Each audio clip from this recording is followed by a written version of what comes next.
প্রিয় সাংবাদিক বন্ধুগণ, আসসালামু আলাইকুম রহমতুল্লাহ।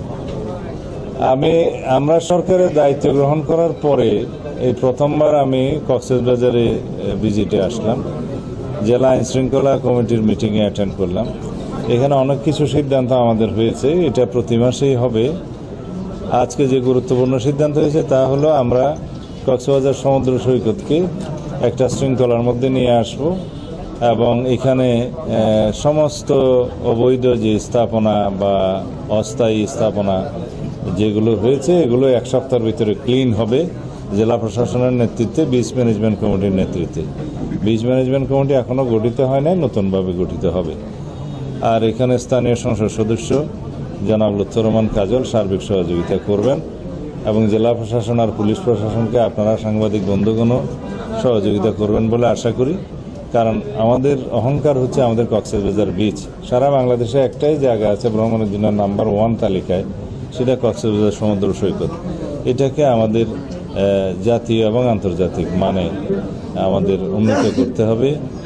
আর সেটা করতে গেলে যাতে আমাদেরকে এই বিচে একটি কোনো রকমের ময়লা আবর্জনা না থাকে এবং কোনো অবৈধ স্থাপনা না থাকে এবং এমন কোনো বিষয় আমরা ওখানে না আনি যাতে পর্যটকদের জন্য কোনো অসুবিধার সৃষ্টি হয় এবং দৃষ্টিকটু লাগে। দ্বিতীয় হচ্ছে আইনশৃঙ্খলা পরিস্থিতির সার্বিক উন্নয়নের লক্ষ্যে কক্সবাজার জেলাতে পুলিশ প্রশাসনের নেতৃত্বে এবং সার্বিক সহযোগিতায় জনাব লুৎফর রহমান কাজল স্থানীয় সংসদ সদস্য তার সহযোগিতা এবং তত্ত্বাবধানে এখানে সিসিটিভি ক্যামেরা সারা শহরে বসানো হবে।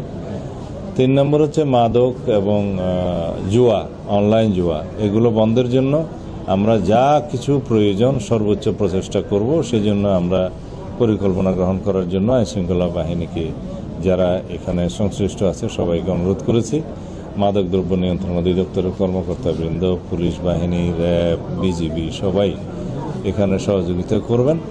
আমরা মাদক মুক্ত সমাজ গড়তে চাইলে আমাদেরকে প্রথমে কক্সবাজারের এই টুকিয়া টেকনাফ এবং আমাদের এই রোডটা মাদক চোরাচালানের বন্ধ করতে হবে এবং মাদকের প্রচার বাণিজ্য সব কিছু আমরা এখানে বন্ধ করতে হবে। 3 নম্বর ইস্যু হচ্ছে ট্রাফিক সিস্টেমের উন্নয়নের জন্য আমাদের মন্ত্রণালয়ের পক্ষ থেকে আরও কিছু জনবল এখানে দেয়া হবে, তখন এখানে ট্রাফিক সিস্টেমের আমরা উন্নয়ন করতে পারবো। আর টমটমের সংখ্যা আর বৃদ্ধি হবে না।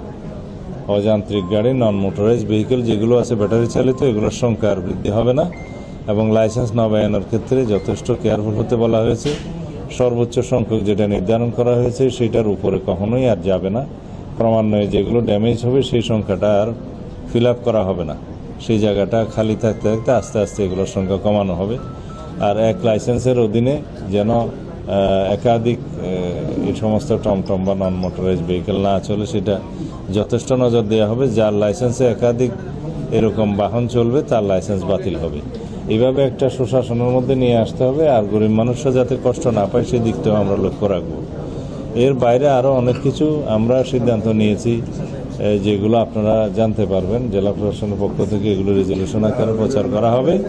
আশা করে আমাদের সার্বিক সহযোগিতায় এবং সমাজের প্রত্যেক শ্রেণী পেশার মানুষের সহযোগিতায়, বিশেষ করে সাংবাদিক বন্ধুদের আন্তরিক সহযোগিতায় আমাদের আইনশৃঙ্খলা পরিস্থিতি উন্নয়ন সহ অন্যান্য সমস্ত বিষয়ে আমরা শৃঙ্খলা ফিরিয়ে আনতে পারব। ধন্যবাদ।